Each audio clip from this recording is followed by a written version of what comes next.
ിൻ്റെ പുതിയ എപ്പിസോഡിലേക്ക് എല്ലാവർക്കും സ്വാഗതം. കാലിക്കറ്റ് യൂണിവേഴ്സിറ്റിയുടെ BA മലയാളത്തിൻ്റെ 4th സെമസ്റ്ററിലെ ഒരു പേപ്പറാണ് പ്രാചീന മധ്യകാല മലയാള കവിത എന്നുള്ളത്. അതിൻ്റെ ആദ്യ ഭാഗം പാട്ടുസാഹിത്യം നമ്മൾ പറഞ്ഞു കഴിഞ്ഞു. ഇനി രാമചരിതത്തെക്കുറിച്ചാണ് പറയുന്നത്. ലഭ്യമായ വിവരങ്ങൾ വെച്ച് വാൽമീകി രാമായണത്തെ അധികരിച്ച് മലയാളത്തിലുണ്ടായിട്ടുള്ള ആദ്യത്തെ കൃതിയാണിത് രാമചരിതം. നമുക്ക് കിട്ടിയിട്ടുള്ള വിവരങ്ങൾ വെച്ചിട്ട് വാൽമീകി രാമായണത്തെ അധികരിച്ചുകൊണ്ട് മലയാളത്തിലുണ്ടായിട്ടുള്ള ആദ്യത്തെ കൃതിയാണിത് രാമചരിതം. കണ്ടുകിട്ടിയിട്ടുള്ളതിൽ വെച്ച് ഏറ്റവും പ്രാചീനമായിട്ടുള്ള പാട്ടകൃതിയും രാമചരിതം തന്നെയാണ്.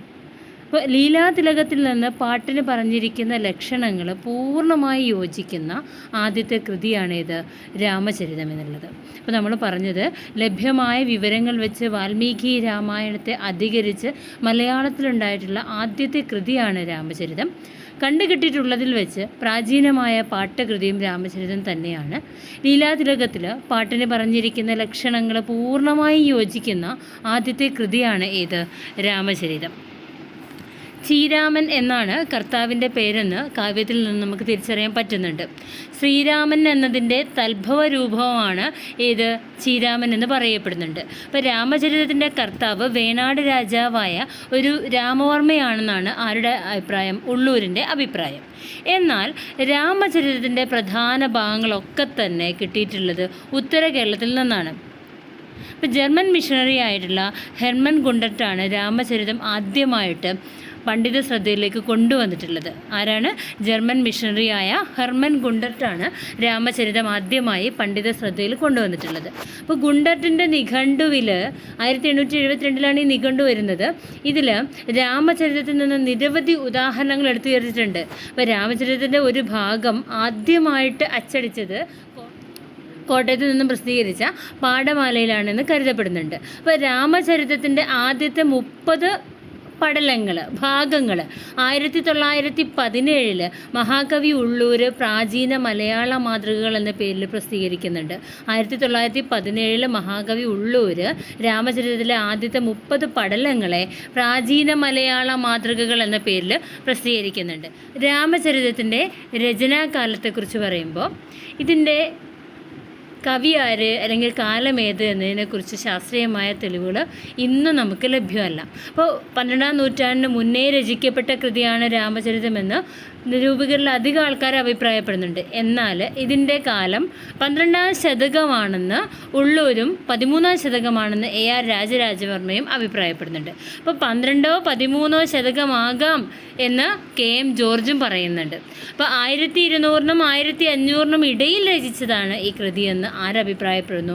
പ്രൊഫസർ N കൃഷ്ണപിള്ള കൈരളിയുടെ കഥ എന്ന അദ്ദേഹത്തിൻ്റെ കൃതിയിൽ പ്രസ്താവിക്കുന്നുണ്ട്. 1200നും 1500നും ഇടയിൽ രചിക്കപ്പെട്ടതാണെന്നുള്ള ഒരു അഭിപ്രായമുണ്ട്. അപ്പോൾ 14ാം ശതകത്തിലെ കൃതിയാണ് രാമചരിതമെന്ന് R നാരായണ പണിക്കർ അഭിപ്രായപ്പെടുന്നുണ്ട്. അപ്പോൾ കാവ്യം രചിക്കപ്പെട്ടത് 14ാം നൂറ്റാണ്ടിൻ്റെ ഉത്തരാർദ്ധത്തിലാണെന്ന് പുതുശ്ശേരി രാമചന്ദ്രനും അഭിപ്രായപ്പെടുന്നുണ്ട്. അപ്പോൾ ഈ ഒരു ഗ്രന്ഥത്തിൻ്റെ കവി ആര്, അതിൻ്റെ കാലം ഏത് എന്ന കാര്യത്തിൽ എന്താണ് തർക്കവിഷയങ്ങൾ നിലനിൽക്കുന്നുണ്ട്.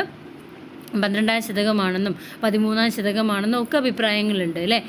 ഇനി നമുക്ക് പറയാനുള്ളത് രാമചരിതത്തിൻ്റെ ഉള്ളടക്കത്തെക്കുറിച്ചാണ്. വാൽമീകി രാമായണത്തിലെ യുദ്ധകാന്ഡം ആധാരമാക്കിയാണ് രാമചരിതം രചിച്ചിട്ടുള്ളത്. സമരോത്സുകരായ കേരളീയരെ രസിപ്പിക്കാൻ സമരസികരോ സമരചതുരനോ ആയ ഒരു കവി നിർമ്മിച്ച കാവ്യമാണ് ഇത് നമ്മുടെ രാമചരിതം എന്ന് നിരീക്ഷിക്കപ്പെടുന്നുണ്ട്. 1814 പാട്ടുകളും അതായത് അതിൻ്റെ ശീലുകളും 164 പടലങ്ങളുമുള്ള ഒരു വലിയ കൃതിയാണിത് രാമചരിതം. ഭൂരിപക്ഷം പടലങ്ങളിലും 11 പാട്ട് വീതമാണ് ഉള്ളത്. ആ ചിരിയ വിരുത്തം, കലിവിരുത്തം, കലിത്തുറൈ എന്നിവയാണ് രാമചരിതത്തിലെ പ്രധാനപ്പെട്ട വൃത്തങ്ങൾ. ആ ചിരിയ വിരുത്തം, കലിവിരുത്തം, കലിത്തുറൈ എന്നിവ. അപ്പോൾ കാവ്യത്തിലെ മുഖ്യരസം വീരമാണ് എങ്കിലും ഹാസ്യം, കരുണം, ബീഭത്സം എന്നിവയ്ക്ക് കവി അർഹമായ പ്രാധാന്യം കൊടുക്കുന്നുണ്ട്. ഊഴിയിൽ ചെറിയവർക്കറിയുമാറുര ചെയ്യുവാൻ എന്നത് രാമചരിതത്തിൽ പറയുന്നുണ്ടെങ്കിലും അക്കാലത്തെ സാഹിത്യ ഭാഷയുടെ തിളക്കം രാമചരിതത്തിൽ പ്രകടമായി കാണാൻ പറ്റും. അപ്പോൾ ആശയം, പദസൗകുമാര്യം, അലങ്കാരം, ഭാവാവിഷ്കാരം, വർണ്ണന തുടങ്ങിയ കാവ്യഘടകങ്ങളിൽ ഉയർന്നു നിൽക്കുന്ന കൃതിയാണ് രാമചരിതം. രാമചരിതത്തിലെ ഭാഷയെക്കുറിച്ച് വിവിധ പണ്ഡിതന്മാർക്കിടയിൽ വിവിധ അഭിപ്രായങ്ങൾ നിലനിൽക്കുന്നുണ്ട്. അക്കാലത്തെ സാമാന്യ ജനങ്ങളുടെ ഭാഷയാണ് അതിലുള്ളതെന്ന് ചിലർ പറയുന്നുണ്ട്. കരിന്തമിഴ് കാലത്തിൻ്റെ, അതായത് AD 900-നും 1300-നും ഇടയിലുള്ള കാലത്ത്, ആ ഒരു കാലത്തിൽ അവസാനത്തിലുണ്ടായ കൃതി ആയതുകൊണ്ട് തന്നെ അന്നത്തെ ഭാഷാരൂപമാണെന്ന് AR രാജരാജവർമ്മയും പറയുന്നുണ്ട്. അപ്പോൾ സംസ്കൃതാക്ഷരമാല മലയാളത്തിൽ സ്വീകരിക്കുന്നതിന് മുമ്പുള്ളതും ഭാഷയുടെ ആദ്യ രൂപത്തെ പ്രതിഫലിപ്പിക്കുന്നതുമായ ഒരു കൃതിയാണെന്ന് അദ്ദേഹത്തിൻ്റെ വാദം. Doctor കാൽദ്വൽ, P. ഗോവിന്ദപിള്ള എന്നിവർ ഈ അഭിപ്രായത്തെ പിന്തുണയ്ക്കുന്നുണ്ട്. മലയാളം തമിഴിൽ നിന്നൊരു പ്രത്യേക ഭാഷയായി പിരിഞ്ഞു പോന്ന ഘട്ടത്തെ പ്രതിഫലിപ്പിക്കുന്ന ഒരു കൃതിയാണ് രാമചരിതമെന്ന് ഉള്ളൂർ അഭിപ്രായപ്പെടുന്നുണ്ട്. ഇതുകൂടാതെ രാമചരിതം അതുണ്ടായ കാലത്ത് പാട്ടെഴുതാൻ ഉപയോഗിച്ചിരുന്ന ഭാഷയിൽ വിരചിതമായിരുന്നു എന്നും അഭിപ്രായപ്പെടുക വഴി, അങ്ങനൊരു അഭിപ്രായം വന്നതോടുകൂടി ഇതൊരു മലയാള ഭാഷാ കൃതിയാണെന്ന് ഉള്ളൂർ സൂചിപ്പിക്കുന്നുണ്ട്. അപ്പം അതിൻ്റെ ഭാഷയെക്കുറിച്ച് പറയുമ്പോൾ രാമചരിത്രത്തിലെ ഭാഷയെക്കുറിച്ച് വിവിധ അഭിപ്രായങ്ങളാണുള്ളത്. അക്കാലത്തെ സാമാന്യ ജനങ്ങളുടെ ഭാഷയാണെന്നും കരിന്തമിഴ് കാലത്തിൻ്റെ അവസാനത്തിലുണ്ടായ കൃതി ആയതുകൊണ്ട് അന്നത്തെ ഭാഷാരൂപമാണെന്ന് AR രാജരാജവർമ്മയും അഭിപ്രായപ്പെടുന്നുണ്ട്. സംസ്കൃതാക്ഷരമാല മലയാളത്തിൽ സ്വീകരിക്കുന്നതിന് മുമ്പുള്ളതും ഭാഷയുടെ ആദ്യ രൂപത്തെ പ്രതിഫലിപ്പിക്കുന്നതുമായ ഒരു കൃതിയാണെന്നാണ് നമ്മുടെ രാജരാജവർമ്മ പറയുന്നത്. അപ്പോൾ ഡോക്ടർ കാൽദ്വൽ, P. ഗോവിന്ദപിള്ള എന്നിവർ പറയുന്നുണ്ട്, ഈ ഒരു അഭിപ്രായത്തോട് യോജിക്കുന്നുണ്ട്. മലയാളം തമിഴിൽ നിന്ന് ഒരു പ്രത്യേക ഭാഷയായി പിരിഞ്ഞു പോകുന്ന ഘട്ടത്തെ പ്രതിഫലിപ്പിക്കുന്ന ഒരു കൃതിയാണ് രാമചരിതമെന്ന് ഉള്ളൂർ പറയുന്നു. മാത്രമല്ല, അതുണ്ടായ കാലത്ത് പാട്ടെഴുതാൻ ഉപയോഗിച്ചിരുന്ന ഭാഷയിൽ വിരചിതമായിരുന്നു എന്നും അഭിപ്രായപ്പെടുന്നുണ്ട്. രാമചരിതത്തിലെ ഭാഷയെക്കുറിച്ച് ചർച്ചയ്ക്ക് ലീലാതിലകം തുടക്കമിടുന്നുണ്ട്. പാണ്ഡ്യഭാഷാ സാരൂപ്യം ബാഹുല്യേന പാട്ടിൽ എന്ന് ലീലാതിലകത്തിൻ്റെ കർത്താവ് തന്നെ പറയുന്നുണ്ട്. അതിൻ്റെ അർത്ഥം പാട്ടിലെ ഭാഷ തമിഴ് അല്ലെങ്കിൽ പാണ്ഡ്യഭാഷയാണെന്നല്ല, തമിഴിനോട് സമാനമായ ഭാഷയാണെന്ന് പറയുന്നുണ്ട്. അതായത് പാണ്ഡ്യഭാഷാ സാരൂപ്യങ്ങളാണ്, പാണ്ഡ്യഭാഷാ രൂപങ്ങളല്ല എന്നർത്ഥം. നൂറ്റാണ്ടുകൾ പിറകിലേക്ക് പോകും തോറും മലയാളത്തിന് തമിഴുമായുള്ള അടുപ്പം കൂടിക്കൂടി വരുന്നു എന്ന് മനസ്സിലാക്കാൻ പറ്റുന്നുണ്ട്. രാമചരിതം ഒരു മലയാള കൃതിയല്ല, തമിഴ് കൃതിയാണ് എന്ന് TA ഗോവിന്ദറാവും KG ശേഷയ്യരും അഭിപ്രായപ്പെടുന്നുണ്ട്. ഒരു തമിഴ് കൃതിയാണെന്നാണ് ആരുടെ അഭിപ്രായം? TA ഗോവിന്ദറാവുവിൻ്റെയും KG ശേഷയ്യരുടെയും അഭിപ്രായം.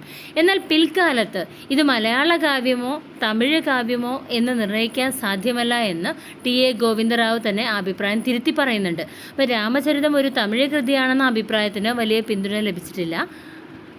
ചെന്തമിഴും മലയാളവും കലർന്ന ഭാഷയാണെന്ന് ആറ്റൂർ കൃഷ്ണപിഷാരടി പറയുന്നുണ്ട്. എന്നാൽ അത് മലയാളത്തിൻ്റെ പൂർവ്വരൂപത്തെ പ്രതിഫലിപ്പിക്കുന്നുവെന്ന അഭിപ്രായത്തെ ആറ്റൂർ കൃഷ്ണപിഷാരടി ശക്തിയുക്തം എതിർക്കുന്നുണ്ട്. R. നാരായണ പണിക്കരും ചേലനാട്ട് അച്യുതമേനോനും ഗോദവർമ്മയും മറ്റും ആറ്റൂരിനോട് യോജിക്കുന്നുണ്ട്. ഇപ്പോൾ തിരുവനന്തപുരത്തിന് തെക്ക് മലയാളവും തമിഴും സംസാര ഭാഷയായുള്ള ദ്വിഭാഷാ പ്രദേശത്ത് ഉത്ഭവിച്ച കൃതി ആയതുകൊണ്ടാണ് ഇതിലെ ഭാഷ തമിഴ് മലയാള സമ്മിശ്രമായിരിക്കുന്നുവെന്ന് അദ്ദേഹം അഭിപ്രായപ്പെടുന്നു. KM ജോർജ് സാഹിത്യചരിത്രം പ്രസ്ഥാനങ്ങളിലൂടെ എന്ന കൃതിയിലും അദ്ദേഹം പറയുന്നുണ്ട്. അപ്പോൾ ഇത്രയാണ് നമുക്ക് നമ്മുടെ രാമചരിതത്തെക്കുറിച്ച് പറയാനുള്ളത്. ഇനി തിരുനിഴൽമാല എന്ന ഗ്രന്ഥത്തെക്കുറിച്ച് പറഞ്ഞുകൊണ്ട് നമുക്ക് അടുത്ത വീഡിയോയിൽ കാണാം. Okay, thank you.